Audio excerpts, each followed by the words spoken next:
Salam dan bahagia, Bapak Ibu Guru Penggerak. Izinkan saya, Pius Kabut, SPD, calon Guru Penggerak Angkatan 10 asal Kabupaten Manggarai Timur, akan memaparkan aksi nyata modul 1.4.A.9 tentang diseminasi budaya positif dan penerapan segitiga restitusi di SMK Negeri 1 Borong sebagai tugas modul 1.4. Latar belakang aksi nyata ini.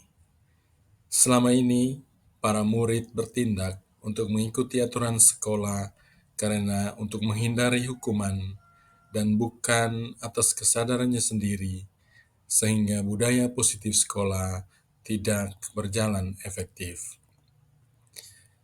Tujuan aksi nyata yang pertama, menumbuhkan kesadaran atau motivasi intrinsik para siswa untuk menjalankan keyakinan kelas. Yang kedua, membangun budaya positif di sekolah dengan meyakini nilai-nilai kebajikan universal. Lini masa tindakan. Yang pertama, berdiskusi dengan kepala sekolah dan menjelaskan pentingnya budaya positif di sekolah. Yang kedua, meminta izin kepada kepala sekolah untuk mendiseminasikan budaya positif ini dengan rekan sejawat di sekolah.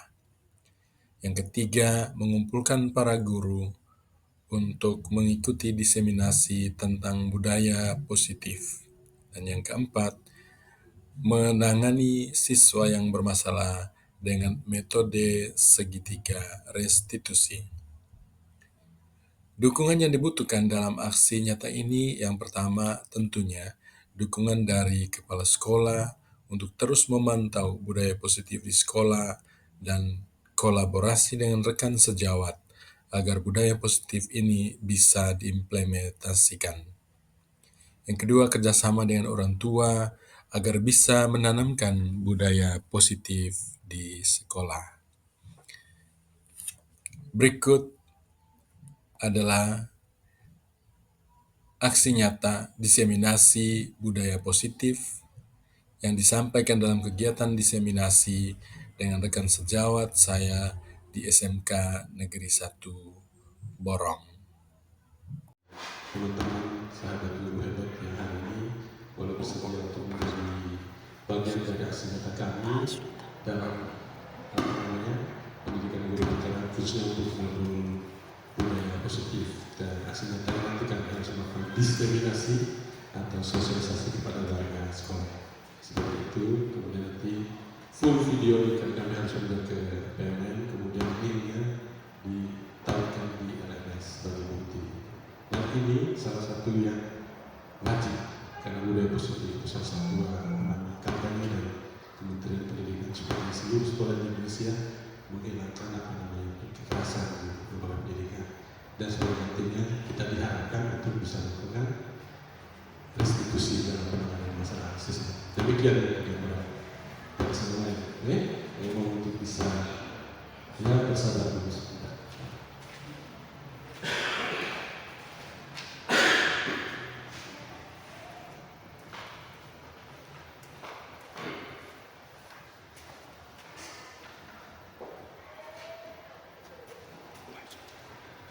Baik, selamat siang Bapak Ibu Guru hebat. Salam sehat dan bahagia. Senang sekali hari ini saya, Pius Kabut, calon guru penggerak Angkatan 10 dari Kabupaten Manggarai Timur, institusi SMK Negeri 1 Borong, melakukan aksi nyata yaitu melakukan diseminasi terhadap budaya positif di sekolah di SMK Negeri 1 Borong sebagai salah satu tagihan, sebagai salah satu aksi nyata dari pendidikan guru penggerak modul 1.4. Baik, demikian mungkin perkenalan awal dari saya.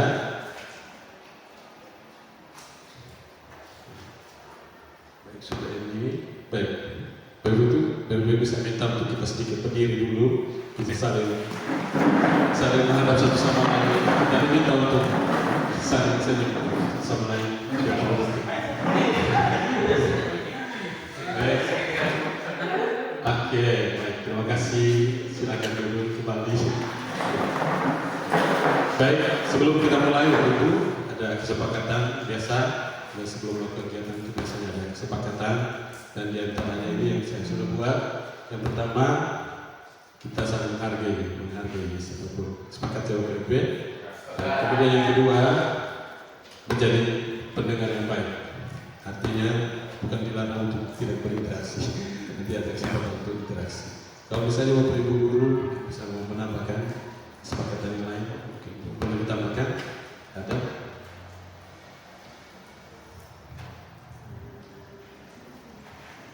Silakan. Atau sudah cukup? Terima kasih. Ya. Tadi seperti sudah disampaikan di awal bahwa kegiatan hari ini adalah akan melakukan diseminasi terhadap budaya positif di sekolah. Saya ingin tahu dulu Bapak Ibu guru mungkin sudah pernah membaca dari BMN atau dari berbagai sumber terkait dengan budaya positif. Saya minta pendapat dari Bapak Ibu apa yang Bapak Ibu ketahui tentang budaya positif yang Bapak Ibu ketahui dari sumber-sumber mungkin yang Bapak Ibu sudah pernah baca atau nonton video. Saya silakan.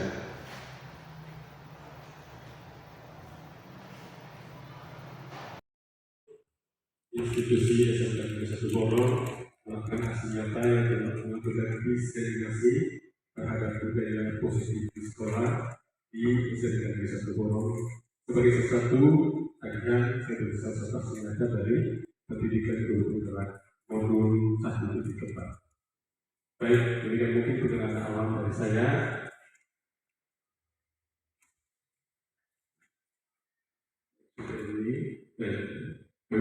Baru bisa kita untuk kita sedikit berdiri dulu, saling menghadap satu sama lain. Tapi di tahun saling sama lain.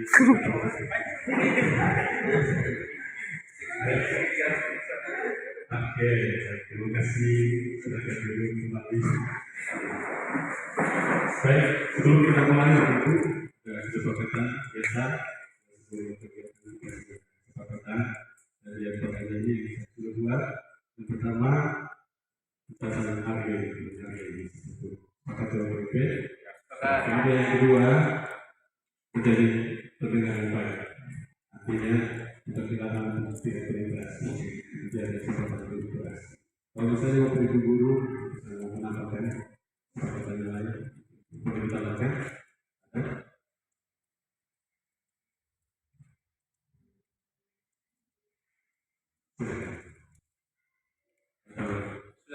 Sudah cukup? Terima kasih. Ya. Tadi seperti sudah disampaikan di awal bahwa kegiatan hari ini adalah melakukan diseminasi terhadap budaya positif di sekolah. Saya ingin tahu dulu Bapak Ibu guru mungkin sudah pernah membaca dari BMN atau berbagai sumber terkait dengan budaya positif. Minta pendapat dari Bapak Ibu apa yang Bapak Ibu ketahui tentang budaya positif. Ketahui dari sumber-sumber mungkin yang Bapak Ibu sudah pernah baca atau video. Silakan.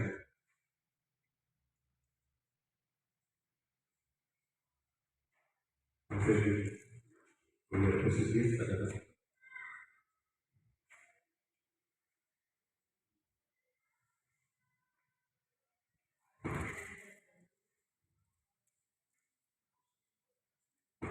budaya positif. Ya, baik Bapak Ibu. Ya, dari budaya positif kita bisa lihat budaya positif bahwa seorang guru yang baik harus memiliki kemampuan dalam mewujudkan budaya positif di sekolah. Budaya positif tersebut dapat dijalankan dengan menerapkan konsep-konsep inti seperti jadi ada konsep dari KBG terkait dengan disiplin.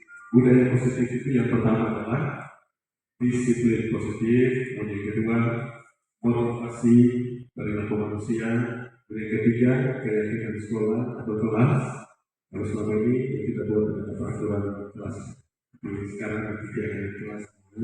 Kemudian keempat kebutuhan dasar manusia, posisi kontrol institusi, dan keenam segitiga restitusi. Yang pertama, disiplin positif. Ya, ini tadi pengajuan dulu. Disiplin positif adalah merupakan suatu cara penerapan disiplin yang mengajarkan anak bertanggung jawab. Kira itu hanya penegasan saja, bukan akibat paksaan. Jadi dia benar-benar melakukannya itu dari motivasi dalam. Selanjutnya, ya sekedar mengingatkan kembali Bapak Ibu, kita sudah semua sama-sama tahu ada 6 karakter dalam profil pelajar Pancasila, 6 dimensi. Ya, yang pertama itu beriman dan bertakwa kepada Tuhan Yang Maha Esa serta berakhlak mulia. Kemudian ada sub-sub elemen di bawahnya. Kemudian yang kedua adalah mandiri, yang ketiga berkebinekaan global, yang keempat gotong royong, yang kelima kreatif, yang berikutnya adalah bernalar kritis. Tentu ini adalah nilai-nilai kebajikan yang kita harapkan akan tumbuh dalam diri siswa nanti. Harapannya, mimpinya begitu. Jadi disiplin positif tadi erat kaitannya dengan penanaman nilai-nilai kebajikan untuk karakter-karakter. Yang di sekolah tentunya kita harapkan 6 profil pelajar Pancasila itu yang harus tertanam dalam diri siswa. Baik. Selanjutnya, tadi disiplin positif sudah ya, sudah. Jadi apa tadi disiplin positif? Bisa diulang mungkin. Intinya tadi dari disiplin positif adalah ya, siswa melakukan sesuatu berdasarkan kesadaran dari dalam diri, bukan karena paksaan, bukan aturan, bukan takut poin, bukan ingin dipuji, tapi benar-benar dari dalam dirinya. Selanjutnya, motivasi perilaku manusia. Ini juga yang perlu kita sadari, bahwa setiap tindakan yang dilakukan oleh seseorang siapapun, apakah saya sebagai guru maupun murid, tentu memiliki motivasi. Misalnya kami tadi hari ini, baru di pasar, ya harus bergegas dari rumah, harus menyiapkan segala sesuatunya untuk melakukan kegiatan hari tentu, karena deadline waktu, besok harus sudah ubah tugasnya. Sehingga motivasi kegiatan hari ini salah satunya adalah karena kami ingin apa? Tugas yang dibebankan kepada kami harus tepat waktu deadline. Ya. Begitu juga dengan siswa-siswi kita, Bapak Ibu Guru, bahwa mereka melakukan suatu tindakan, apakah yang baik maupun yang buruk, itu tentu karena punya motivasi, ada motivasi perilakunya. Kemudian kita bagi ada 3 itu, motivasi perilaku manusia. Ini yang pertama, untuk menghindari ketidaknyamanan atau hukum. Jadi kadang-kadang siswa itu dia rajin ke sekolah atau apa namanya, dia melakukan sesuatu di sekolah supaya dia cari muka, supaya dia takut, karena dia takut dihukum. Kalau lihat gurunya yang kajang biasanya dia pura-pura kerja apa segala macam. Jadi yang pertama motivasinya menghindari ketidaknyamanan atau hukum. Yang kedua, untuk mendapatkan imbalan atau penghargaan dari orang lain. Jadi ada orang yang melakukan sesuatu supaya dia mendapatkan imbalan. Bukan hadiah secara barang, tapi juga pujian-pujian begitu. Ada juga. Kemudian yang ketiga, ini tentunya yang kita harapkan. Salah satu motivasi yang diharapkan adalah untuk menjadi orang yang mereka inginkan dan menghargai diri sendiri dengan nilai-nilai yang mereka percaya. Dan saya percaya ini juga yang menjadi motivasi dari kita semua di sini untuk melakukan sesuatu, yaitu untuk menghargai diri kita sendiri dan juga menghargai nilai-nilai yang kita percaya dan kita yakini. Kemudian, ini yang ketiga sudah, keyakinan sekolah. Yang kedua tadi, motivasi perilaku tadi ada 3 ya. Kita langsung saja ke keyakinan sekolah. Keyakinan Bapak Ibu Guru mungkin di sini ada yang sudah membuat keyakinan kelas, peraturan kelas. Sudah. Itu peraturan atau keyakinan dia kembali ke peraturan kelas. Rata-rata kita di sekolah ini kita sudah punya kesepakatan kelas. Nanti kita lihat kesepakatan yang terjadi. Kita harapkan dan kami diminta untuk nanti sosialisasi ke sekolah. Setiap kelas itu masing-masing harus memiliki keyakinan kelas. Kemudian bisa ditingkatkan menjadi keyakinan di sekolah. Jadi kita pilih nilai-nilai yang kita ingin terapkan di sekolah. Jadi guru berperan dalam mewujudkan terbentuknya keyakinan sekolah atau kelas dengan adanya kesepakatan antara guru dan murid. Ini kita sudah pernah buat. Selanjutnya,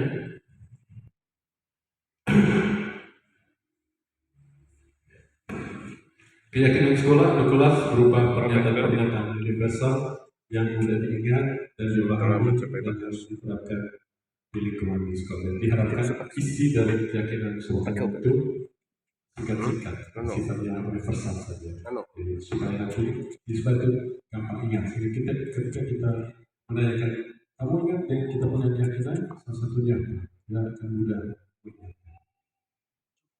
Kemudian selanjutnya, ini contoh keyakinan kelas. Contoh keyakinan kelas ya boleh. Dari saya percaya bahwa semua sudah membuat keyakinan. Nanti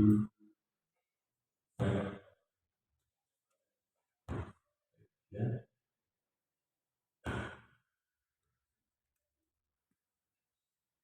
Ini SPK dulu, sedikit SPK kita berdiri sekali lagi. Saya perhatikan Mungkin kita kembali mengingat kembali kita punya slogan PB. Saya bilang SMK Negeri 1 Borong, kita bilang di mana? Saya Borong, saya cerdas, saya istimewa. Baik. Kita mulai. SMK Negeri 1 Borong, saya Borong, saya cerdas, saya istimewa. Terima kasih. Silakan dulu.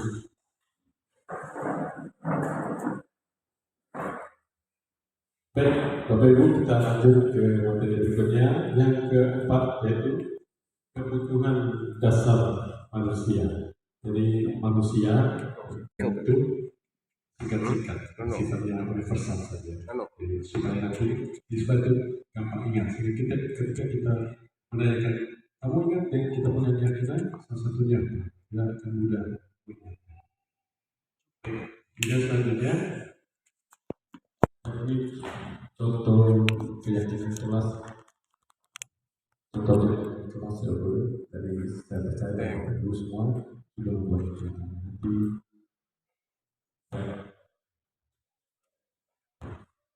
ya.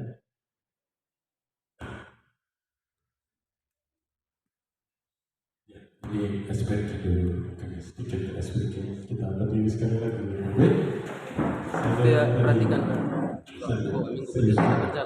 Mungkin kita kembali mengingat kembali kita punya slogan PB. Saya bilang SMK Negeri 1 Borong, kita bilang di mana? Saya Borong, saya cerdas, saya istimewa. Baik. Kita mulai. SMK Negeri 1 Borong, saya Borong, saya cerdas, saya istimewa. Terima kasih. Silakan dulu.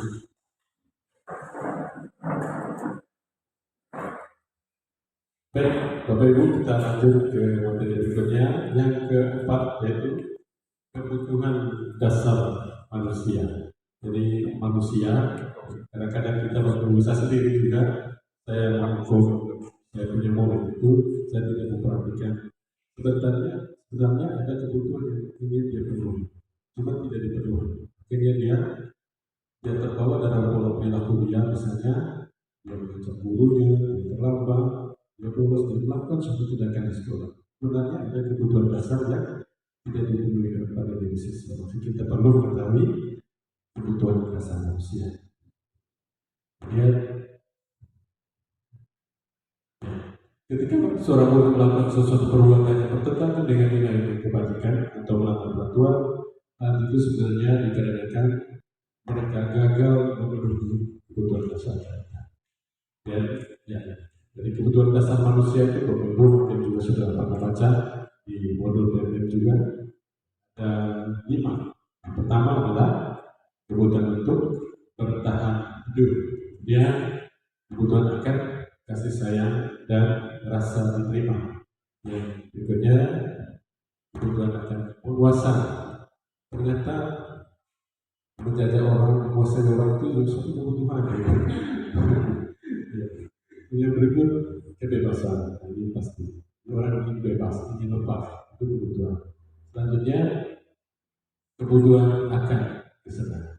Kita lihat ini ada sebuah kasus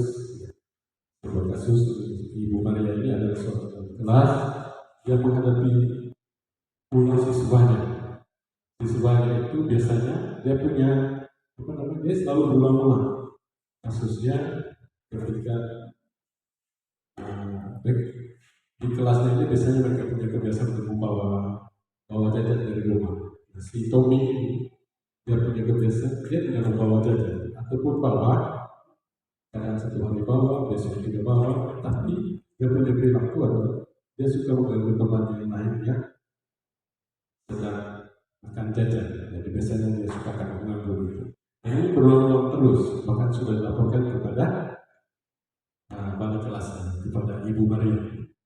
Baik Bapak Ibu, nah, jika misalnya situasi ini kita hadapi di kelas, kira-kira apa yang kita lakukan? Kita punya anak yang suka sekali mengganggu teman yang suka rebut gitu. Apa yang kita lakukan?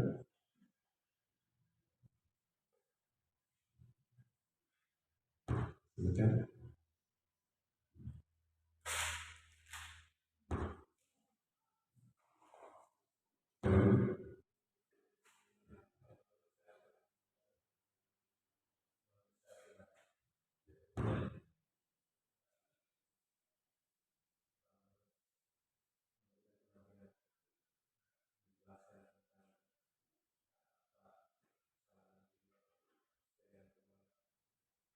Baik, terima kasih Pak Roni. Menurut Pak Roni tadi atas siswa yang bernama Tommy itu dipanggil melakukan pendampingan supaya tidak mengulangi kesalahan yang sama. Kemudian selanjutnya saya bertanya kedua saja, kira-kira terkait dengan kebutuhan dasar tadi, apa alasan Tommy? Dia senang sekali mengganggu temannya yang sedang butuh bagian. Oke, terima kasih. Yang lainnya? Senang. Dia senang sekali melihat teman marah. Ada orang melihat orang marah itu senang. Ada cerita orang juga melihat temannya marah sebelum itu senang sekali. Dia pulas itu dia sudah marah. Dia merasa senang. Ada yang lain? Menjadi pemuas. Oh, dia supaya terlihat bahwa dia saya di kelas. Jadi kamu harus menghormati saya. Dia suka ada kita. Bisa dengan makan karena badan besar. Suka dulu. Baik, mari kita berdoa. Ini tadi alasan yang pertama, ya karena ia lapar dan orang tuanya tidak dibawakan bekal. Ini adalah salah satu ya, si Tom ini tidak dibawakan, tidak diberikan bekal dari rumah. Sehingga dia tadi melihat teman yang sedang makan dan suka kan habis sedikit kalau habis. Lalu apa kebutuhannya ini disampaikan oleh Tommy di sini? Dia tentu ingin bertanya. Mungkin dia lapar. Misalnya bukan si Tommy tadi, orang tua yang tidak membutuhkan makan. Kan dia mau bertanya dulu. Salah satu urusan dia makan. Ya. Itu ya Bapak Ibu. Kemudian yang kedua,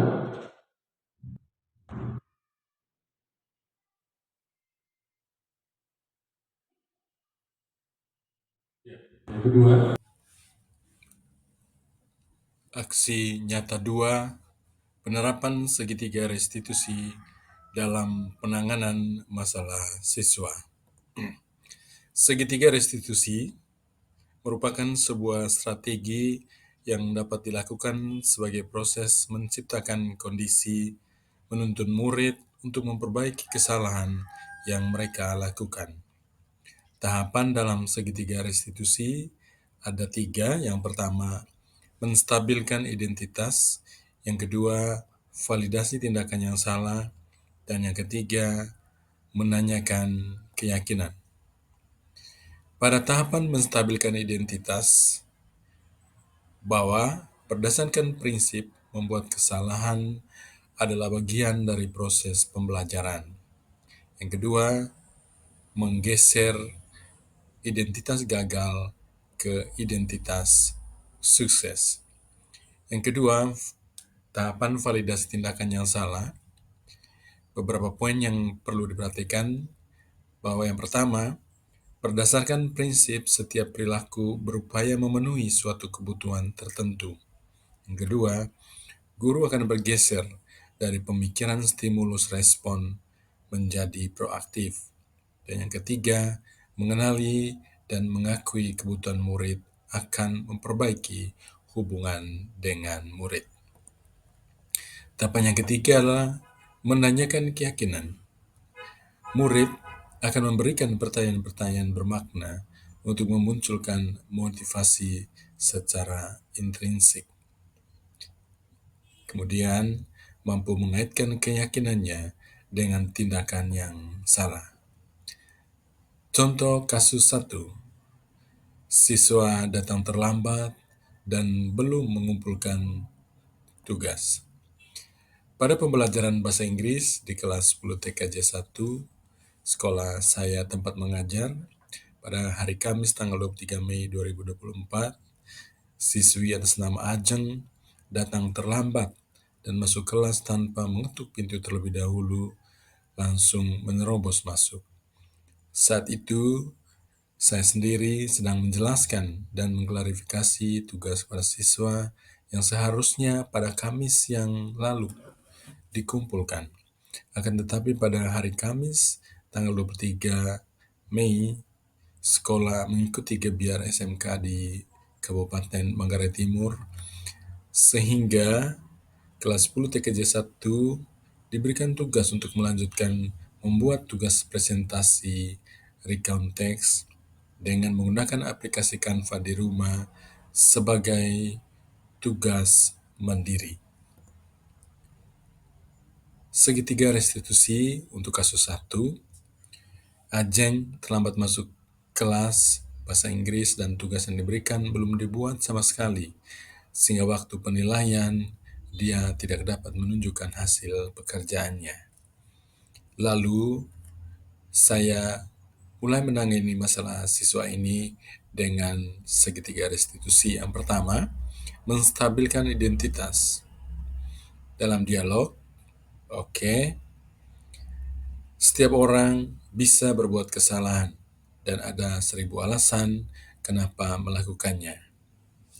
Pak Pius sekarang tidak mempermasalahkan pelanggaran, tetapi mengingatkan beberapa hal yang sudah kamu lakukan saat masuk ruangan dan bagaimana cara memperbaiki diri. Itu dialog pada tahap menstabilkan identitas. Pada tahap validasi tindakan yang salah, dialognya antara lain, Pa tidak menyalahkan kamu terlambat masuk kelas dan belum selesai mengerjakan tugas. Tetapi setiap perbuatan pasti ada alasan. Mengapa terlambat masuk kelas dan belum membuat tugas presentasi di Canva? Silakan dicetikkan kepada Pak Pius. Lalu tahapan selanjutnya pada menanyakan keyakinan. Siswa sendiri dalam dialog mengatakan, si Ajeng, ya Pak, saya lupa keyakinan kelas yang sudah kita sepakati dan masuk ruangan setelah dipersilakan masuk dahulu, lalu mengumpulkan tugas pada waktunya. Lalu dialog dari Pak mengatakan, ya, coba bayangkan jika dalam pelajaran bahasa Inggris, anak-anak mematuhi keyakinan kelas kita. Sifat-sifat apa yang belum kamu lakukan?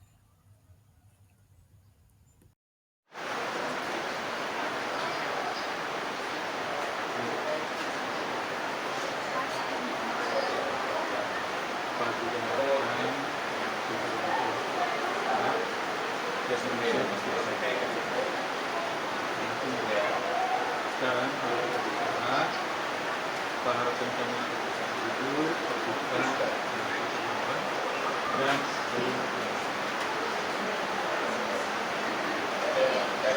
kamu tahu kenapa dipanggil?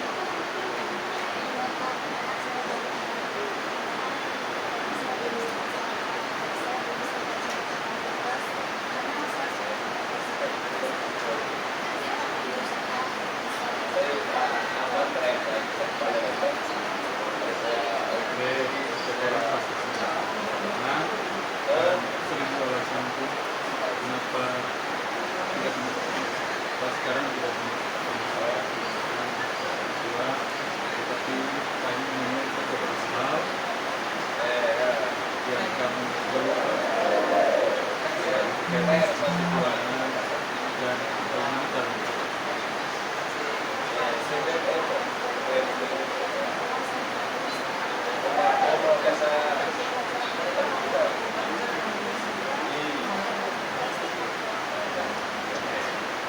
Setiap orang terdapat positif kekuatan dan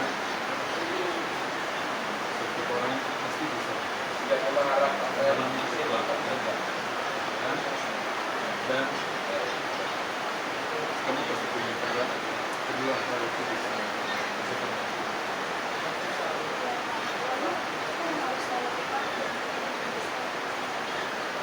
Coba bayangkan jika dalam pelajaran bahasa Inggris anak-anak memiliki ada sifat-sifat apa yang dimiliki.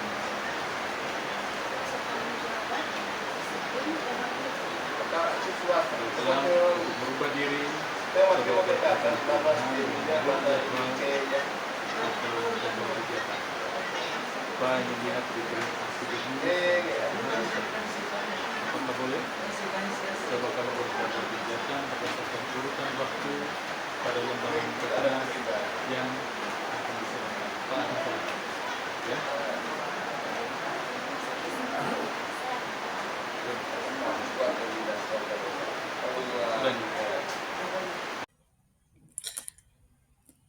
Penerapan segitiga restitusi kasus 2. Seorang siswi bernama Avi terlambat lebih dari 5 kali. Avi adalah siswi kelas 10 TKJ 1 SMK Negeri 1 Borong. Saat tiba di sekolah, Avi berlarian menuju pintu gerbang sambil menenteng tas punggungnya. Dia lari tergopoh-gopoh karena jam menunjukkan pukul 7:10. Pak Pius selaku wakakurikulum mengetahui keadaan tersebut. Dia kemudian mengamati kejadian tersebut. Pak Pius tidak menghentikannya dan melihat Avi berdiri di depan meja piket. Setelah apel pagi selesai, Avi segera menuju ke petugas piket untuk menuliskan identitas dia saat terlambat. Kebetulan di sana ada Ibu Eva selaku guru BK kelas 10. Pak Roni memegang tangan Avi dan mengklarifikasi keadaan. Pak Roni berkata, "Saya sering melihat kamu terlambat, dan kayaknya terlambat terus dan lebih dari 5 kali." Lalu berikut adalah segitiga restitusi kasus 2. Avi adalah siswa kelas 10 TKJ 1 yang jarak rumah ke sekolah hanya berkisar 500 meter. Akan tetapi anak ini lebih dari 5 kali terlambat, sehingga diperlukan penanganan khusus. Apalagi saran dari Bapak Ibu guru BK-nya belum dilaksanakan oleh Avi secara maksimal. Pada tahapan menstabilkan identitas, dalam dialog, Pak Pius mengatakan, "Avi, lihat di catatan buku piket kamu, sudah lebih dari 5 kali terlambat masuk sekolah. Sebagai manusia, kita sering berbuat salah. Tetapi kalau mengulang kesalahan yang sama, dan jika kesalahan itu dilaksanakan berulang-ulang, maka akan memunculkan kebiasaan-kebiasaan yang kurang baik." Lalu selanjutnya pada tahap validasi tindakan yang salah, Avi tentunya memiliki alasan sehingga selalu melakukan kesalahan yang sama. Apakah kamu perlu memperbaiki diri supaya kamu tidak terlambat berkali-kali?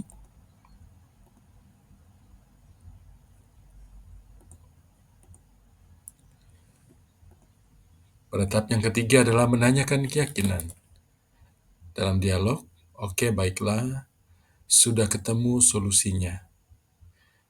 Hal apa saja yang belum bisa kamu penuhi untuk sifat-sifat baik yang seharusnya ada pada dirimu?" Lalu Avi mengatakan, "Saya belum bisa mandiri, belum bertanggung jawab, disiplin, dan tepat waktu."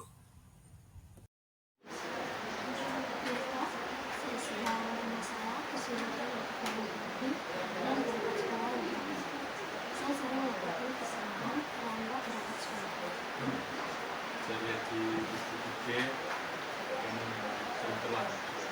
Ya? Sebagai manusia, kita tentu sering berbuat salah, tetapi kalau sering mengulang-ulang akan menjadi kebiasaan.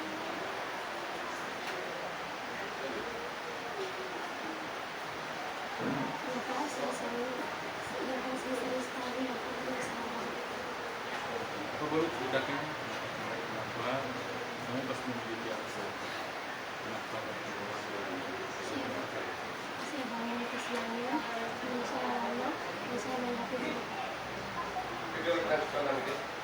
pernah tidak orang tua sering? Kira-kira pagi itu apa yang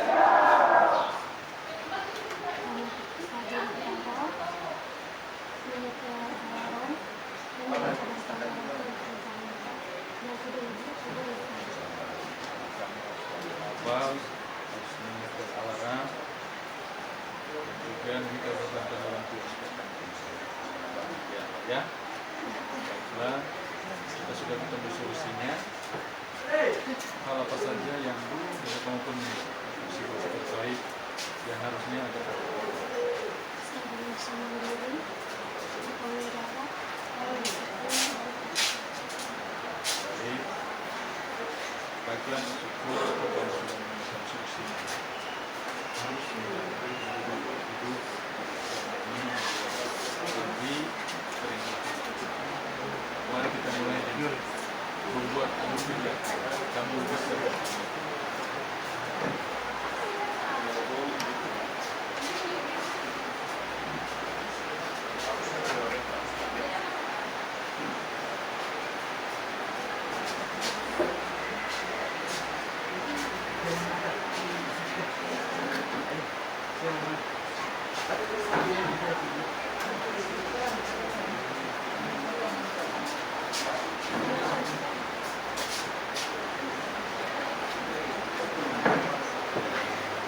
Oke, dari jadwal kegiatan sepertinya tidak seimbang ya antara di atas kami.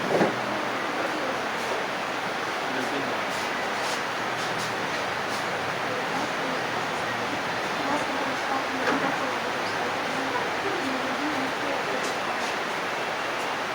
Baiklah, kita coba untuk beberapa hari ke depan bagaimana perubahan yang pertama. Tuhan memberkati semangat perubahan.